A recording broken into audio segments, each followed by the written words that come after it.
ऐसन भगत कला के देख्यो कतको कला के मोही, जिंदगी जानकर सब बिसरा दिन, ऐसन भगत अव कौन होही। कला के सेवा में जिंदगी लगाने वाला कलाकार ही कला के सिरतोन भगत होते। ऐसे ही कलाकार ले आप मन आज भेंट कराबो। हम स्टूडियो में आए हैं लोक गायक दानी राम साहू जी। दानी राम जी, स्वागत है आप मन के। स्वागत है। सबसे पहले तो यही जानना चाहूँ कि कब ले आप मन शुरुआत करे हो संगीत के क्षेत्र में? मोर कलाकारी की शुरुआत हुई से लगभग आज से 17-18 साल पहले, और ओकर पहले बिल्कुल संगीत लाइन से मैं दूर रहा हूँ। और ये संगीत के लाइन जो है मतलब मोरे यहाँ जो पत्नी है टिकेश्वरी साहू करके, ये मतलब बचपन से मतलब कलाकारी लाइन में जुड़े रही से। और हमारे यहाँ जब आई सो शादी होके फिर वो आकाशवाणी वगैरह में ओकर प्रस्तुति हुई, तो ओकर से कुछ शरीर के अंदर में जागृति हुई कि मतलब मैं भी शायद गाते बजाते हूँ, तो आज मतलब जगह जगह जाके मतलब गमहू अपन कलल जो है मतलब पकड़ाते हैं ऐसे करके। फिर आज अगर कहा जाए अगर मैं संगीत के लाइन में जुड़े हूँ, तो वो ओकर सबसे महत्वपूर्ण श्रेय है मोरे यहाँ बाई जी। मतलब आप मन की पत्नी जन है, आप मन के मार्गदर्शक बन के? हाँ, मार्गदर्शक बने। तो सबले पहले का सुना था? सबले पहले आप लोग सुना था मैं एक अपन संगीत सावन, अब सावन के महीना भी आने वाला है, तो संगीत सावन के महीना में बर पीपर के छैया में मैं देह लावे मयारो मोर्चा मारी गाँव में।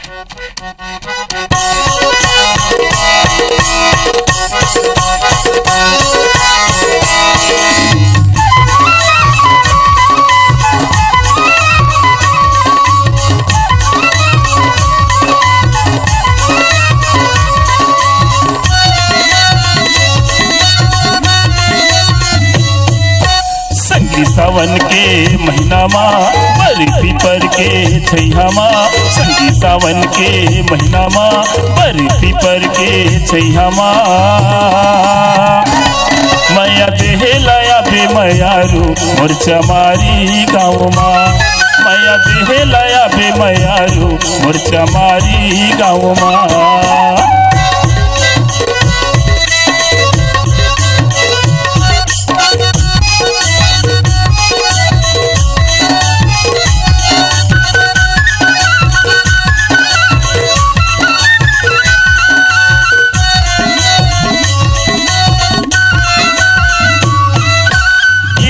पानी चुहेला छानी वो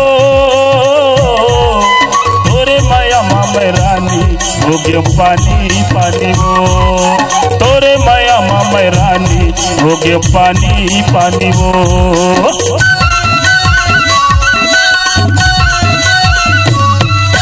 गिरेला पानी चुहेला छानी वो तोरे माया मामे रानी हो गयो पानी पानी वो, तोरे माया मामे रानी हो गयो पानी पानी वो। माया पीरित के बंधनमा सुरताया थी सोए दसनामा, माया पीरित के बंधनमा सुरताया थी सोए दसनामा, माया देह लाया बे मयारू मोर्चा मारी गाँव मा, माया देह लाया बे मयारू मोर्चा मारी गाँव मा।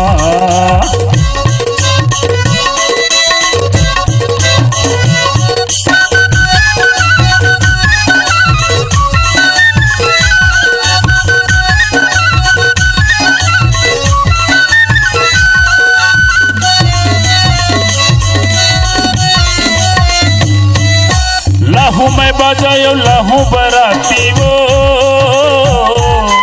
ढोला ले जाहूँ मैं रानी संग माया धाराती वो, ढोला ले जाहूँ मैं रानी संग माया धाराती वो।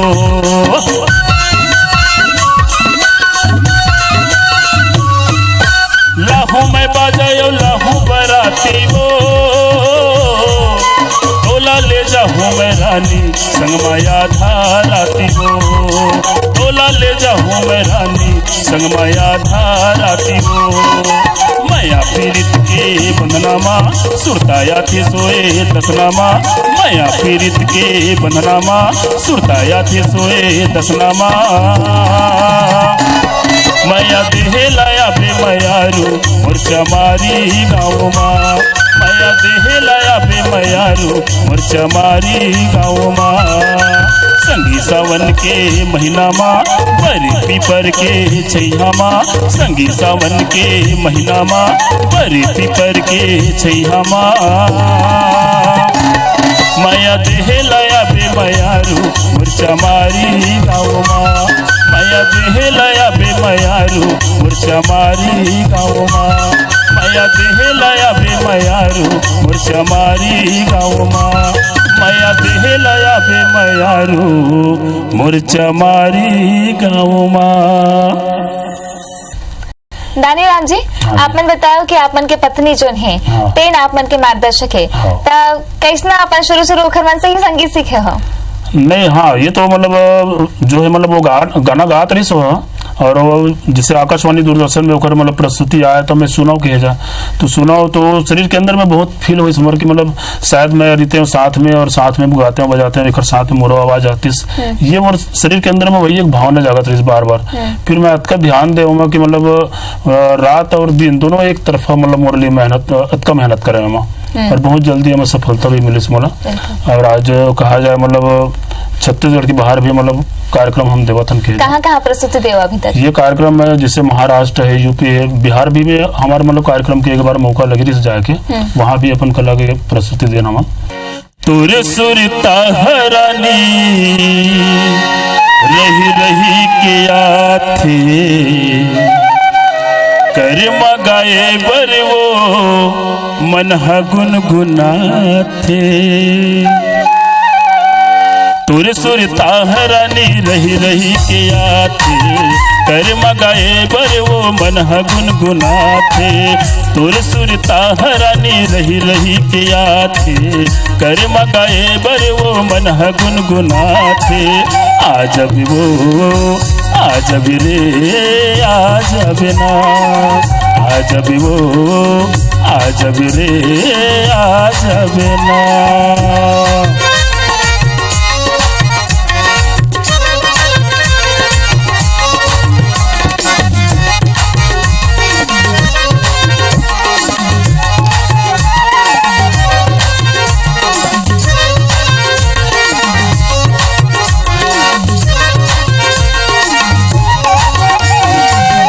चुनुर पाँव के पैरी सपना मा सुनाथे मोर मन के हृदय माँ भौरा गुनगुनाथे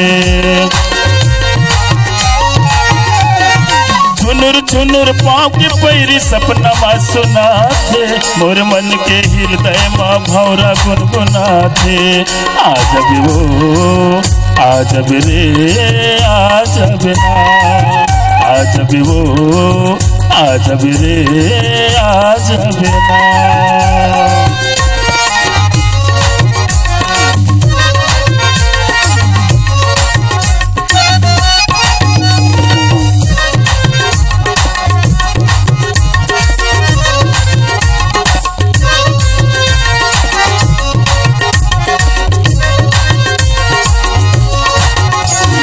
कोयली सही मीठ बोली तोर सपना मा सुनाथे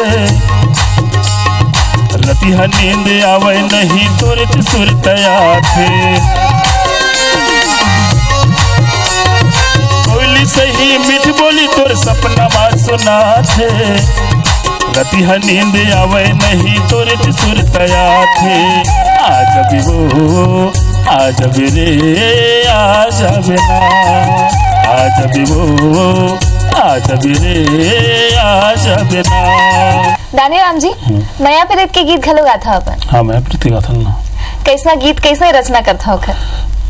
अब माया प्रीत के इसे है कि मतलब कहीं न कहीं माया की बात अगर कखरो साथ जुड़े रहते तो गीत का मतलब अथाह डूब के रचना होते कहे जा कि मतलब और पूरा जो माया के अंदर में जो बात रहते वो खुल के सामने आते हैं और उसके जितने खुल के शब्द सामने आते उतके खुल के दिल से आवाज निकलते होकर। तो माया प्रीत कहा जाए तो ये बहुत गहरा बात है। बढ़िया सुगर माया प्रीत के गीत घलो गाए हैं, आओ ओला भी सुन लेथन।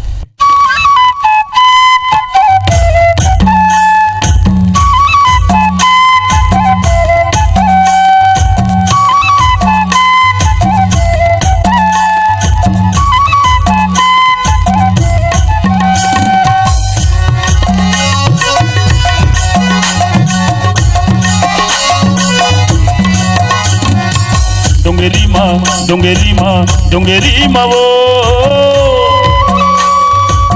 बोला थे चिड़ैया नाचत मयूर संगी डोंगरी मवो बोलत चिड़ैया नाचत मयूर संगी डोंगरी मवो डोंगरी माँ डोंगरी माँ डोंगरी मवो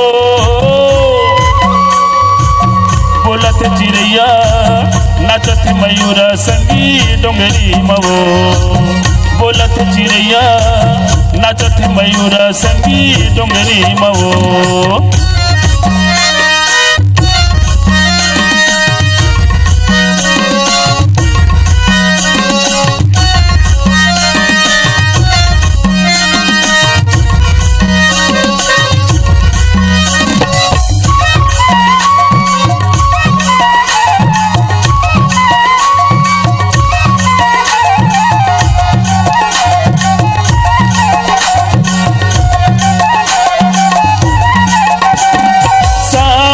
महीना मयाए हवे बादर झुमर झुमर मंजूर नाचे एक मन के आगर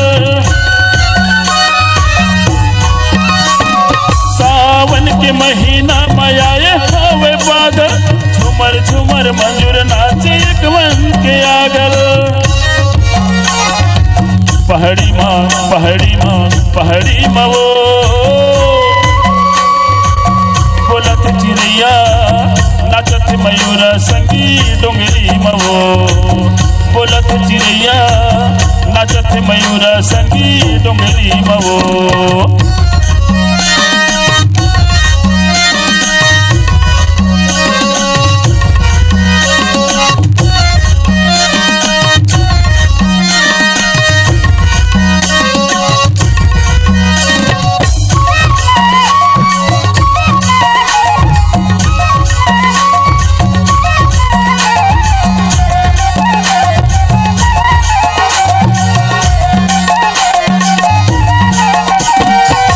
बांधे पागा कल की आगे है तिहार फिक्र धिना मादर बाज कर माँ के ताल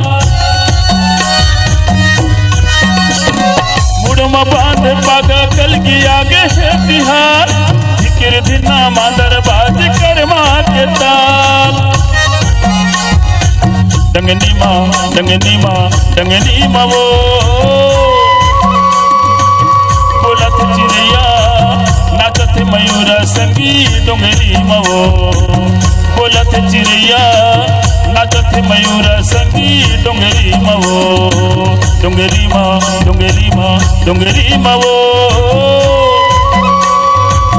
बोलत चिड़ैया नाचत मयूर संगी डोंगरी मवो बोलत चिड़ैया नाचत मयूर संगी डोंगरी मवो बोलत चिड़ैया नाचत मयूर संगी डोंगरी मवो बोलत चिड़ैया नाचत मयूर संगी डोंगरी मवो अतका बछर आपन ला हो गया अपन कहा के 15 बछर ले ज्यादा हो गया अपन लगात वाल है ना ता संगतकार मन भी बड़ महत्वपूर्ण होते ता संगतकार मन के संग कैसा है आपन संगीतकार मन ऐसे है कि मतलब बहुत मेहनत करके रिहर्सल करके जाके मतलब जैसे कोई भी गीत एल्बम में गाथन अपन तो एल्बम में गाथन तो आधुनिक संगीत बजे रही थे और ओला अतका मेहनत करे पड़ते मतलब घर के अंदर में तैयारी करे पड़ते तब जाके मतलब कहीं मतलब वो संगीत है एकता बनते और जहाँ एकता बनते तो ये लगा लो कि मतलब पूरा संगीत की टीम अगर एक साथ रहता तो मतलब कहीं पे मतलब फील पैदा नहीं हुआ और बहुत अच्छा हमारी प्रस्तुति मंच के अंदर में होते हैं। कोनो किस्सा है संगतकार मन संग बैठे हो आप मन और बढ़िया एक सुघर रचना होगी? हाँ ऐसे कई बार रचना हुआ है। हाँ कई बार रचना हुआ है, अच्छा गीत के रचना हुए है।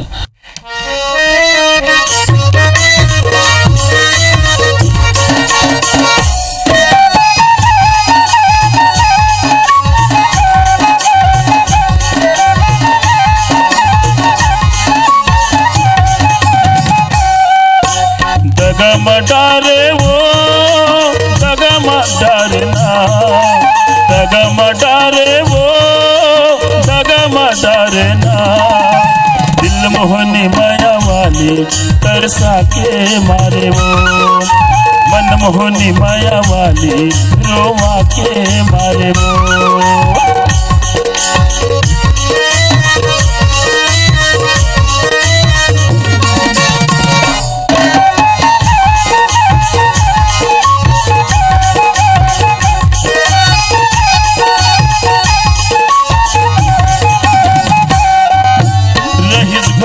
भरोसा मोर होगे वो निर्मोही, जन्म जन्म के नाता तोड़ दिए रे जोही, जन्म जन्म के नाता तोड़ दिए रे जोही।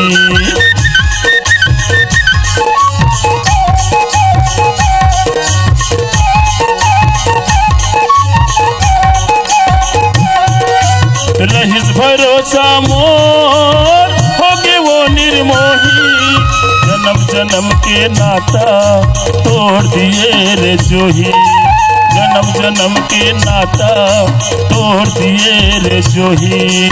सुनना लगे घर दुआरी आजा संगवारी, सुनना लगे घर दुआरी आजा संगवारी, मनमोहनी माया वाली तरसा के मारे वो, दिल मोहनी माया वाली रोवा के मारे वो।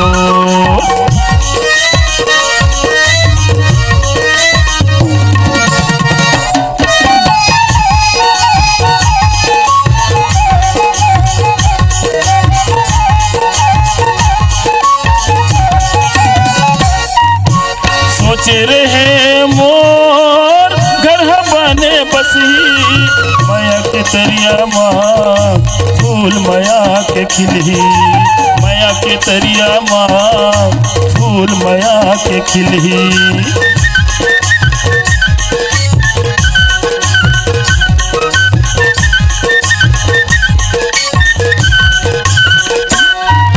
सोचे रहे मोर घर बने बसी, माया के तरिया माँ फूल माया के खिलही, माया के तरिया माँ फूल माया के खिलही। सुनना लगे घर दुआरी आजा संगवारी, सुनना लगे घर दुआरी आजा संगवारी, मनमोहनी माया वाली तरसा के मारे वो, दिल मोहनी माया वाली रोवा के मारे वो। दगा मटारे वो दगा मटारे ना, दगा मटारे वो दगा मटारे ना, मनमोहनी माया वाली तरसा के मारे वो, दिल मोहनी निसरानी रोवा के मारे वो, मनमोहनी माया वाली तरसा के मारे वो, दिल मोहनी माया वाली रोवा के मारे वो। हमारे नवा पीढ़ी भी आगे हम यही संदेश देना चाहते हैं कि हमारे जो छत्तीसगढ़ी भाखा है और छत्तीसगढ़ी की जो माटी की खुशबू है, ये ना कहीं मतलब आदमी ना छोड़ना नहीं चाहिए, ये ना तो बराबर पकड़ के चलना चाहिए।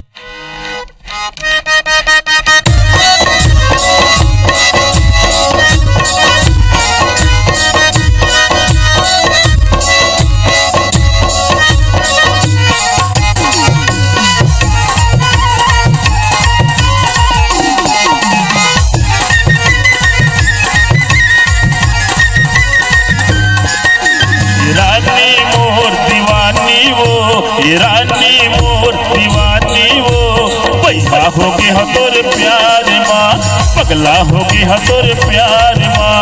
रानी वो दीवानी मोर, रानी वो दीवानी मोर, पैसा हो गए हो तोर प्यार माँ, दीवाना हो गए हो तोर प्यार माँ। वो तन मन माते बसे हवसी, और तन मन माते बसे हवस, मोला सुरताया थे मोला काट के। रानी वो दीवानी मोर, रानी वो दीवानी मोर, पैसा हो गए हो तोरे प्यार माँ, दीवाना हो गए हो तोरे प्यार माँ।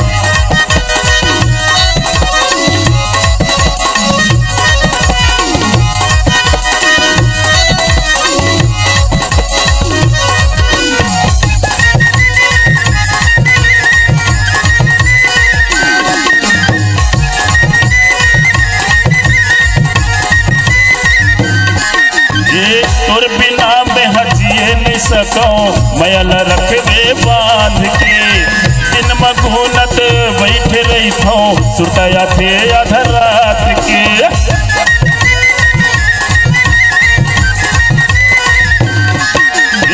तोर बिना मैं हजिए सको मैल रखबे बांध के दिन मगोनत बैठे रही थो सुरताया थे अधरात के मुठन मन माते बसे हवस मोर तन मन माते बसे हवस बोला सुरताया थे मुलाकात के रानी वो दीवानी मोर रानी वो दीवानी मोर पैदा होगी हतोरे प्यार के दीवाना होगी हतोरे प्यार के। दानी राम जी, आप मन दर्शक मन ला का संदेश देना चाहो?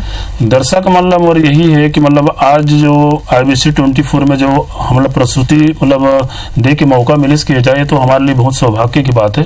और हम चाहते हैं कि हमारे जैसे कतको कलाकार है बस्ती के अंदर में है, गांव-गांव मन में सब बैठे हुए हैं जिकर मन के पहुंच नहीं है।